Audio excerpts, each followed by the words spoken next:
The power plant has become a weapon of war, a prepositioned dirty bomb, if you will, posing a danger to millions of people in Ukraine, neighboring countries, and the whole of Europe. Its security has become a bargaining chip in this war. We believe that the right to be spared from radioactive contamination should remain non-negotiable.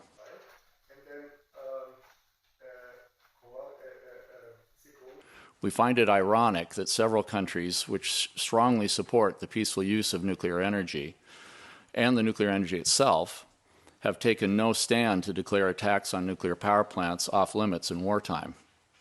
This inaction threatens the future of nuclear power, since another nuclear catastrophe would deeply undercut any country's willingness to host such vulnerable facilities without a clear international agreement declaring attacks on them off limits. Area where the pixels are in the high to medium probability. These things are not communicated very well, I think. It's always very shy and somehow downplayed, like underestimated. And we are here now because we are in the NPT PrepCom and we want the states, all the states, to do something. It's really necessary to act and to do something.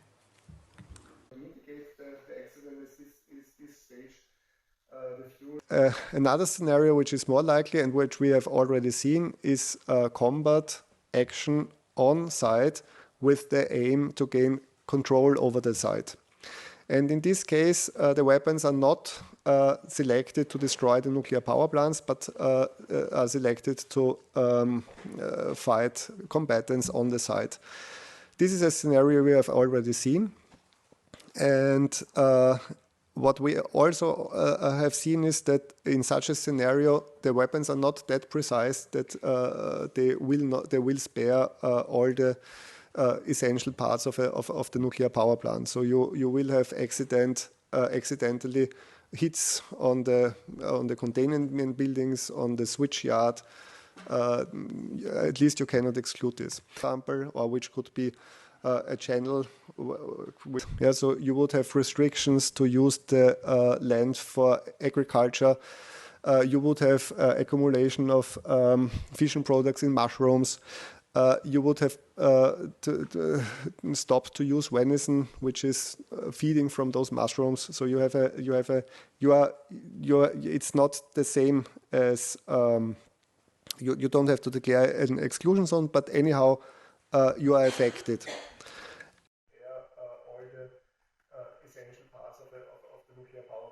So air and especially soil contamination, as well as the contamination in the food chain, and I also want to remind you of that. Once the cesium-137 comes into the soil, or if we look at Fukushima, if it comes into the Pacific Ocean, then it affects the fish there and the food chain in the ocean. And it affects the food chain on the land, of course, because the animals eat the food. A pre-positioned dirty bomb, if you will, posing a danger to millions of people. The problem is that this would be sufficient to implement countermeasures. However, if in a war situation, if fighting goes on site, it's doubtful if disaster management, accident management can take place in an adequate way. They assume of operating full on. Okay.